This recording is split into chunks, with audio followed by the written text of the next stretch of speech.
Christmas. I'm outside here. It's really pretty out here. I just feel really grateful for this place where I live.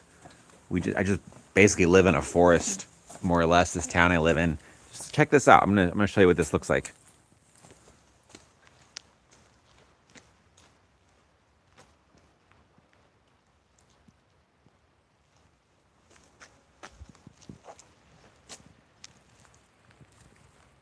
I just think that's so pretty. Um, it's during the last season's been the perception season, and something I would celebrate about how I've grown in the perception season is that I just feel I've just had lots of reminders come to me of the concept that Eckhart Tolle teaches about how when you're really present, you're really alive. Like Eckhart Tolle he'll often quote Jesus, and he'll quote Jesus saying, I want to give unto you the fullness of life. So there's several times Jesus says things like, I want to give you eternal life. And Eckhart Tolle makes the point that I don't know exactly where I don't know if he's drawing this so much from. He found some kind of translation somewhere. I don't remember the details right now. I'll have to look it up. But he talks about how that you could render eternal life the fullness of life. And he talks about how Jesus, says, I want to give you the fullness of life. And then he'll quote the things Jesus says about, you know, consider the lilies of the field, take no thought for tomorrow, pray this day for your daily bread. This idea that Jesus is constantly reminding us to just be in the present now. And you can tell Jesus was in the present by a few things. Jesus, there's the way his parables that he shares shows that he was paying attention. Like his parables draw on knowledge, on like intimate knowledge about how so many processes in the world around him worked. Like as far as we know, our best guess is that he worked as a carpenter, right? His dad worked as a carpenter, so we usually guess that Jesus worked as a carpenter, and I think that's a pretty darn good guess. That adds up for me. But in his parables, Jesus only has one parable that I can think of that talks about carpentry, when he talks about the mote and the beam in your eye, right? The rest of the time, Jesus' parables are about like fish and about, fisherman work and about farming work, and all this stuff. Oh, Chloe says, what time is it for you? For me, it is 10 o'clock a.m. here where I live. And so, yeah, so Jesus talks about all these different kinds of work. He gives parables that talk about, sowing seeds and finding coins and, judges. And he gives all these parables from all these different professions. And that just says to me that he was paying attention. Like when he was with people, he was like present with them. Well, that's good. Bye, Chloe. When he was with people, he was like present with them. He was there with people. He was experiencing the life around him. And when he was with people, it's clear that he saw them. Like he was with people and he was really with them. And so during this perception season, I have been really blessed by just experiencing really being alive, by just really being present with people and present where I am. And like right now, I'm in just, in this beautiful forest and I'm just looking around me and I just feel so grateful to experience the fullness of life in the setting where I am. I've had lots of experiences like this. Just last night, I was sitting in my car, doing going to go grocery shopping, and the car was parked outside the grocery store, and we hadn't gone in yet. We were just sitting in the car, and it was raining, and the rain was hitting the windshield of the parked car, and there was like various lights around from different buildings, and the rain was causing the light on the windshields to like fracture. Like the light was like going off in beams based on the way that the wind, the rain, like the raindrops like caused the light to go shh, and the light was doing that, and I was just sitting there just listening to the rain, watching the patterns it made as it hit the windshield and watching the light go psh. I just felt alive. And the more I find, the more we practice just really being present wherever we are. And then it's easier to do with nature, kind of by yourself, I found. But if you practice nature enough, then you can learn to do it with people. And then when you do it with people, you really see people. And you really see people, you can really love people. And I really think this is all at the heart of how to get the most out of Christmas. I think that at Christmas time, we often we say, I want to have a good Christmas. And so we fill our schedule with Christmas activities. And some of that people do to us, right? Other people, schedule us for Christmas activities. And maybe sometimes we over accept invitations at this time of year and stress ourselves out.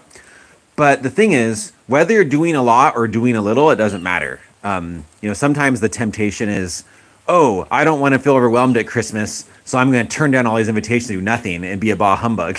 That's not the goal. The goal isn't to do less things necessarily, although that could help. I think the goal is to do the things that feel alive, right? Do the things, spend your time doing the things that, basically what I'm saying is whatever you do, actually do it and be there. Don't just check things off your list at Christmas time and get through all the traditions and get through all the stuff, but actually experience each thing. And the way we experience each thing, in my experience, is by letting yourself just notice your senses. Our thoughts try to take us to the past or to the present, or to the past or the future, or somewhere else. And it's important just to really be present. Hi, Zane. It's important to really be present and experience things. So here on 13 Seasons, what we're doing is that we divide the year into 13 pieces, and during each of the 13 parts of the year, we celebrate a different virtue. We focus on those virtues during that part of the year. And we just finished the season when we do hone perception. So we've just finished practicing honing perception, and now we're moving into the season where we practice discerning truth. And that transition happens to align with Christmas time. And so I want to talk about discerning truth in connection with Christmas. Now, part of discerning truth, when I say discern truth, what I mean is discerning what influences and activities are helpful for our progression and helpful for our journey, and what things are not helpful. So for example, this can apply to friends, right? You might be discerning the truth of which friends to spend time with that are going to help us, and which friends maybe, we can love everyone while still maybe not spending time with them. Maybe there's certain friends that there's certain people that maybe it's just not good for us right now to spend too much time with us. Maybe they're not a good influence. Or we need to put up boundaries about how we let them influence us. The same can be true of certain, facts, right? Like the internet is full of information, and discerning which things to believe and which things not to believe affects what actions we do or don't do. So that can be another example of this. And at Christmas time, I think we can discern. There's lots of things we could do, right? You only get one Christmas a year, only one Christmas Eve a year, and it might be valuable to discern which activities to do to this time that are going to fill us, help us experience the fullness of life, help us experience that special wonder that's unique to Christmas. We might be thinking to ourselves things like, do I want to watch Muppet Christmas Carol tonight, or do I want to play games with my family? We might be thinking things like, do I want to go spend time? That person's invited me to their Christmas thing. Do I want to go to it, or do I want to stay home? I don't think there's obvious answers to these things. It's not like there's a universal truth of this activity is good for everyone, but we can develop the ability to discern inside ourselves what's best for us, what's going to get reap the biggest rewards. And some of these things can matter more than we think, and sometimes they matter less than we think, right? Sometimes it's like I could go to the Christmas party or I could stay home, and it really doesn't matter. Either way is going to be great. But there might be another person where going to the Christmas party is actually really important, where they really need that company and they really need to be around those people, or someone there at that party really needs them to be there for them. But another person, right, might really need that alone time for some reason. They might, maybe they're just really being really busy and they just need that alone time for their body to renew. And so being able to discern this stuff is important. I'm a high school teacher during the week, and I was recently with a group of high school students, and we were talking about this idea of discerning truth. And we got together and I said, all right, guys. So what I do when I was a high school teacher is I have a bunch of little cards, like they look like little kind of like they're like the size of playing cards, they're just white, and I've written on them, and I've written a card for every single one of the virtues related to 13 seasons. So there's 13 seasons. Each season has a number of virtues that go with it, right? And if you add them all up, there's 96 of them in total. 96 of these principles, so these virtues. And so I have 96 cards that have each of these written on it. And then what I do is every day in class, a different student has the opportunity to they kind of like it. Like it's funny, these high school students are like, oh, I want to pick the card. They're like really into it. They pick a card. Well, some of them are too cool for it. It depends. But they pick the card, and then whatever card they pick, we just spend like the first 5 minutes of class talking about that virtue. And boy, does this make a difference, guys. Like, too often in a high school setting, and this could apply to a family too, we spend all our time reacting to the behavior we don't want. Like, too many high school teachers, from what I've seen, and this would describe me a number of years ago, too many high school teachers get frustrated because they just show up, they start teaching a lesson, and then when students do things they don't like, they react to it. And so they're so focused on reacting to what they don't want that it just becomes a really negative, downer kind of experience. And families can be this way too. A lot of parents just spend their time reacting to the behavior they don't want. But by taking the first 5 or 10 minutes of every class, having a student pick a card, and then just spending some time together talking about that virtue and that principle, we are being preemptive. We're spending our time talking about the behavior we do want. And boy, does it make teaching easier. Every class period just starts with this really positive feeling, and then it just goes from there. And there's a few days where I've skipped that part. There's a few days where I go, it's kind of busy today. I'm not going to draw a card. I'm just going to get right into the lesson plan because I have a lot to do. And so that's that can be a pretty justified thing. Like some days there really is, like there's some activity I want to do that's going to be really time consuming. I just really want to make sure I have time for it. So, it makes sense that I do that, but I've noticed every time I do that, the class period just starts without that sort of like really positive upper moment at the beginning. And as a result, it just doesn't feel as orderly. Like things just get chaotic more and things just feel off.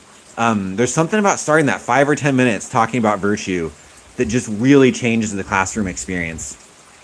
Perhaps we can apply this to other parts of life. Like, as families, are we making time to be preemptive, to talk about the virtue and the behaviors we do want? Or are we just always reacting to things that come up we don't like?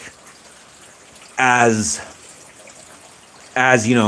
individuals, do we make time to start our day with some positive, like good principles? Or do we just go about the day and then get frustrated when things come up we don't like? As couples, right? Like as like partners, like romantic partners, do we make time to set aside time to intentionally nurture the good things in our relationships? Or do we just assume our relationships are going to go well and then get frustrated when things come up that are bad, that we don't like in our relationships? Something to think about. But with these students, just this last week, one of the cards they drew was the card that said discern truth, which is what we're talking about this season. And when they drew it, I said, hey guys, do you know what discern means? And they looked at me and they said no. They had never heard the word discern before. It made me laugh. It made me kind of happy because one of the students said, "Hey, that sounds kind of like yearn," because we've been talking about yearnity, which is one of the principles of 13 Seasons. If you go to 13seasons.org, you can click on you can see the different principles there, and one of them is fulfill yearnity. And yearnity is like a word that I made up, or my friend made up to use for this. And so it made me happy that this made up word is in his vocabulary now, that he like knows the word yearnity. He said, discern sounds like yearn. And I said, well, it does rhyme with yearn. Good observation. I said, but here's what discern means. I said, discern means to tell the difference between things. He's like, oh, okay. I said, so discern truth means that it's not true, or what's good, or I would say now, or what's good for you or not good for you is another way to say it. And they were like, oh, okay. And then I just did this. With these high school students, I just said, how do you discern truth? How do you tell what's true and what's not true? I was curious to see what they would say. There were 4 students in the class at the time. I work at a really small school there's only like 70 students or 60 some students in the whole school. So there were just 4 students in this class at the time. And so I asked them this, and the 4 students each gave an interesting answer. The first student said, I discern truth with my faith.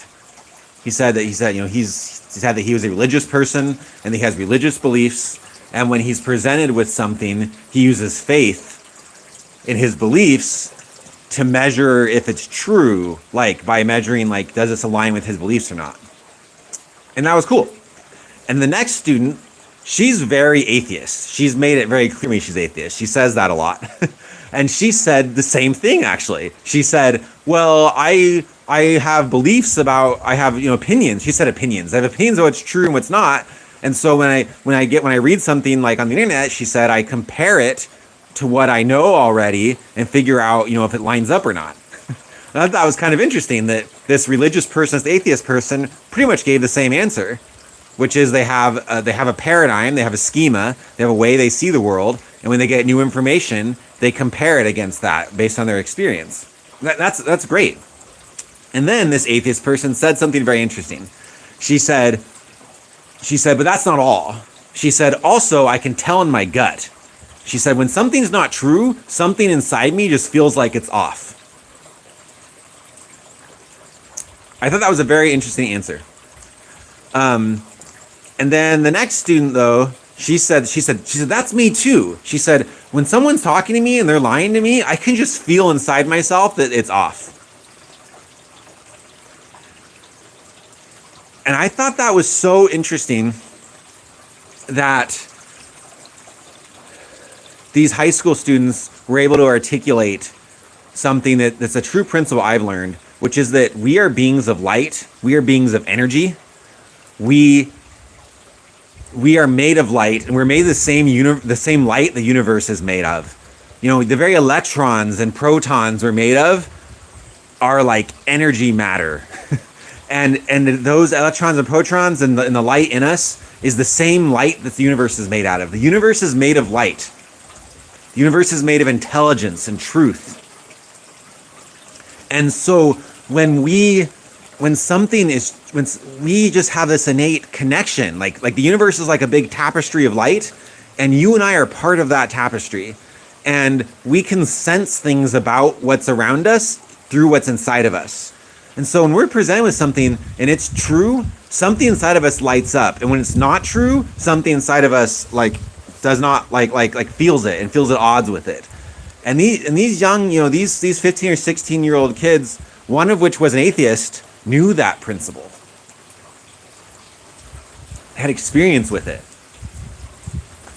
And so we can do that. And so when we're presented at Christmas time or any other time of year, and we're presented with things that want to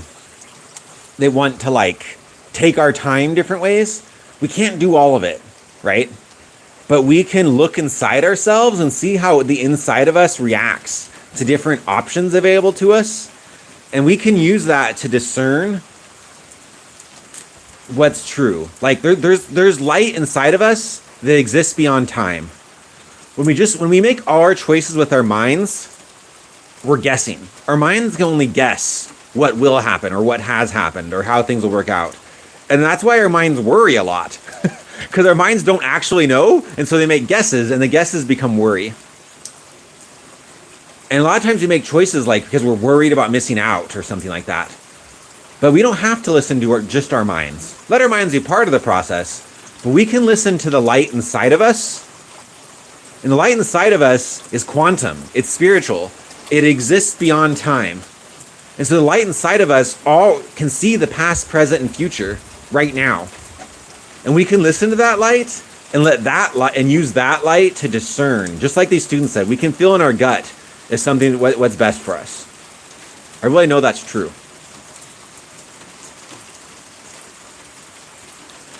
Now, something that'll help us to be present and something that'll help us to be alive and something that'll help us to get good at listening, that light inside of us, is making time to ponder and meditate. Speaking of Christmas, the Christmas story of Jesus' birth, talks a lot about Mary, the mother of Jesus, and I love that woman. She's my friend.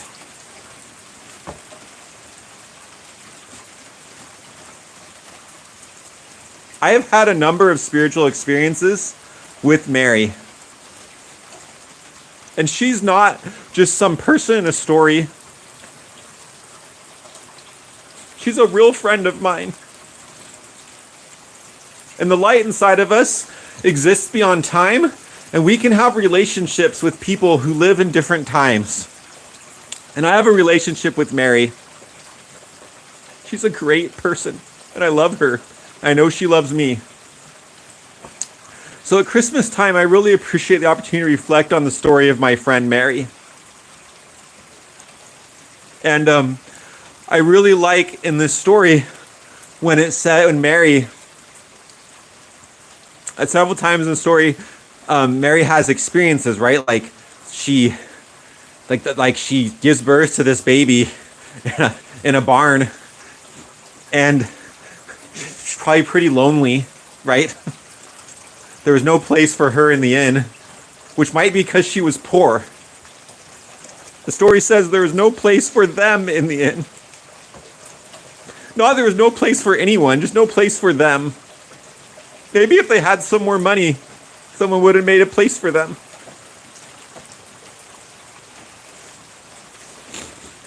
I don't know how she felt exactly. She might have felt very alone. Felt like the world was unjust. Felt like she was giving birth to this baby who she knew was special. But no one understood that. She was even accused. She was being accused of being sinful because she had this baby. People assumed around her that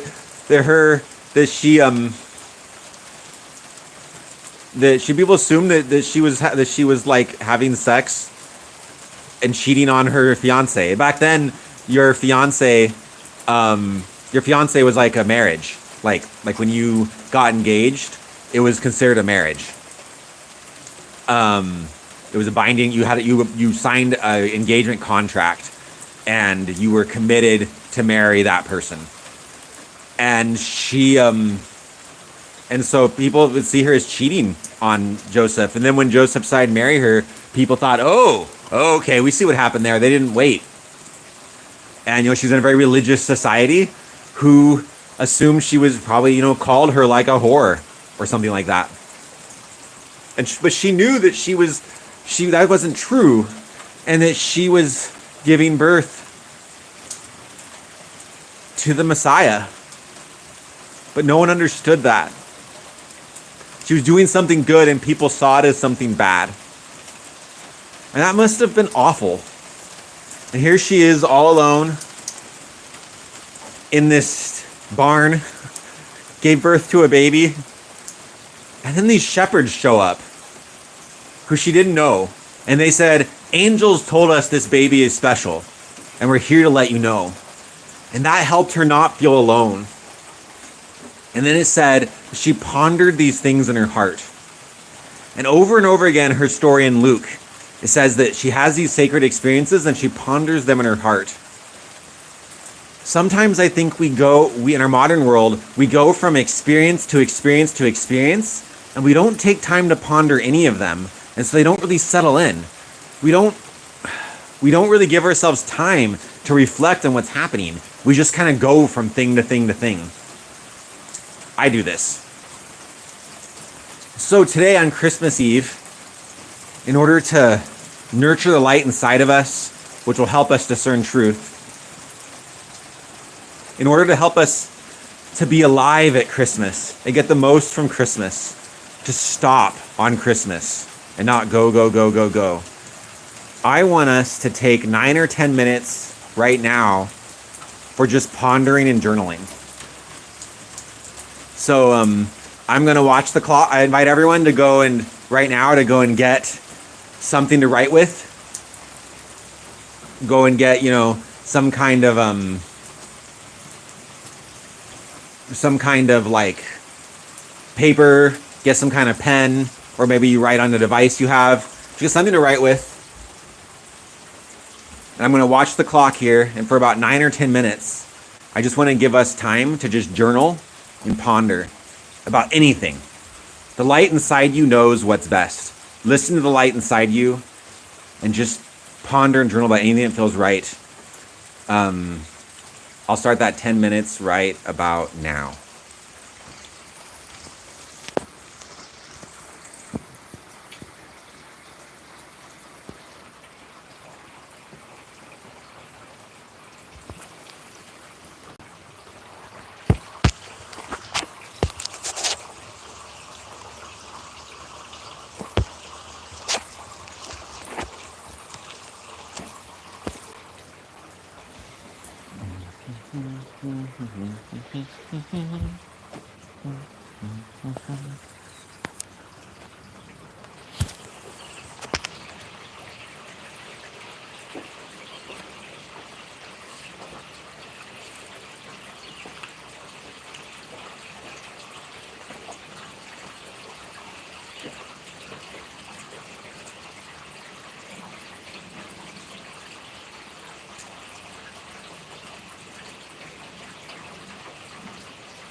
Take about one more minute.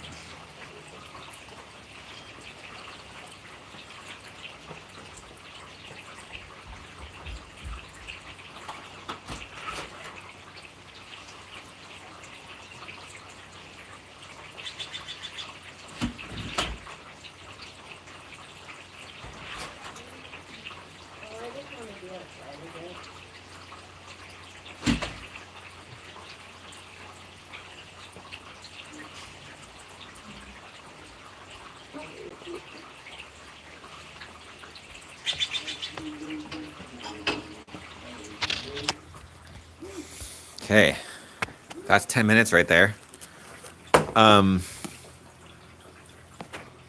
Usually in these live streams, I give everyone time at the beginning to comment in the chat and celebrate together how you've grown during the last season.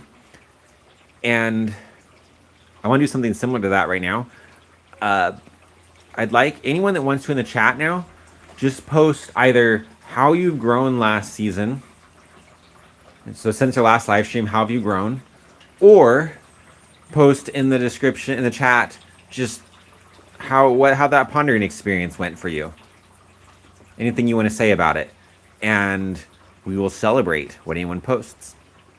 I would just like to say right now that Brendan, who's usually in these live chats, he texted me last night because he said he probably wouldn't be here today. So he texted me something that he wanted to share and hear. And he said that that during the Hone Perception season, it's been very easy for him to learn. It's been easy for him to learn how to be present. And he said that he had an interesting experience. If I understood him correctly, I hope I'm describing what he experienced correctly. He had an experience where he realized that for him, one of the things that made it hard for him to be present and well is that he felt like life had to be hard. Like he was making life harder for himself than it needed to be. And that he felt like he had to make all these sacrifices for people that really aren't necessary. And then, and that was getting in the way of just being present. And then the idea that came to him was Jesus said, you don't have to die for people. I died for people, so you don't have to. And I think sometimes life is challenging because we need the resistance, right? Sometimes life is challenging because in order to grow, we need to lift weights, right? Muscles only grow when you lift heavy things. And so sometimes life is challenging so that we can push against that challenge and grow our emotional or spiritual or physical muscles. Sometimes though, we're just making life challenging and we don't need to anymore. You know, with our worry, we're worried about things that just aren't our business.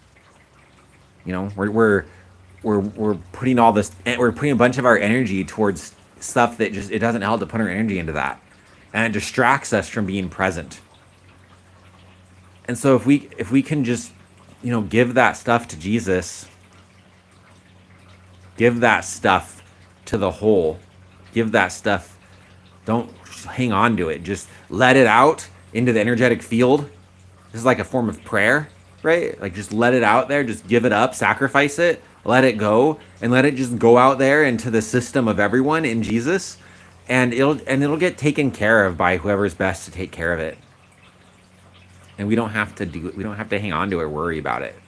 We can just experience what we're experiencing now. I have found that my mind wants to constantly control everything and worry about everything where to make it go well. But if I lose my life by letting go of that urge, which is really hard to do, and just experience what I'm doing now and don't think about worrying about stuff that's coming up, the stuff that's coming up just takes care of itself.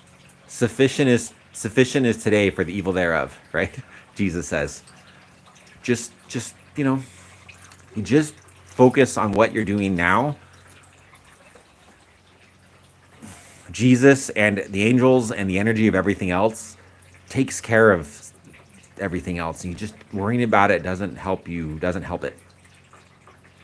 But it does distract you from being present right now.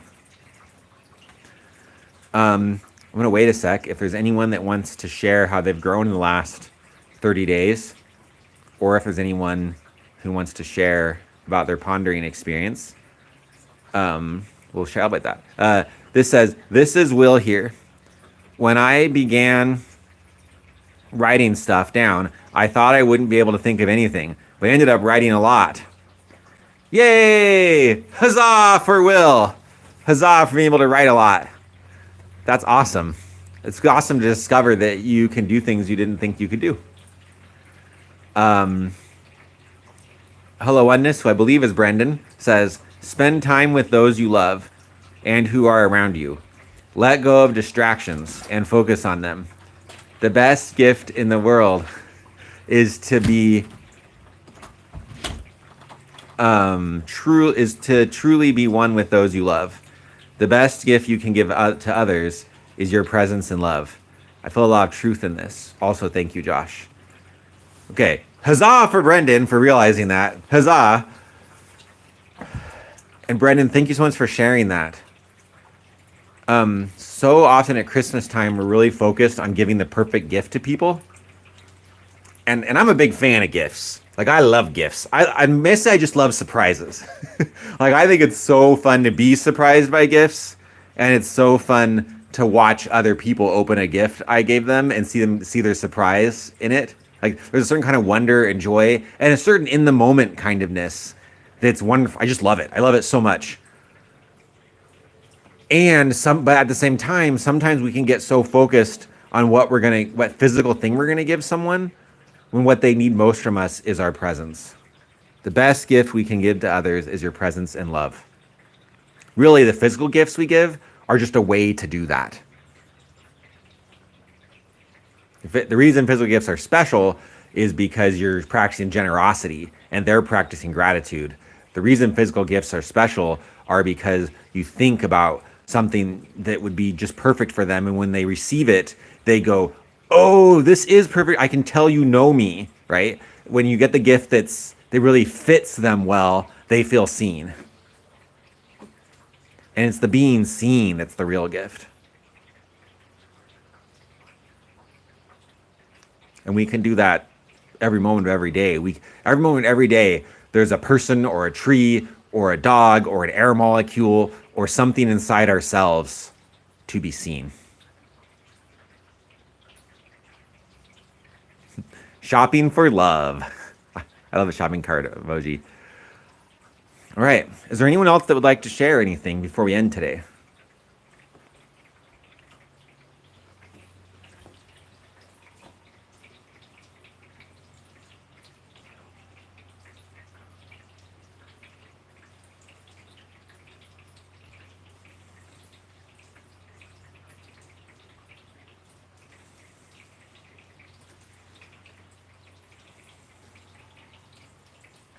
I like food.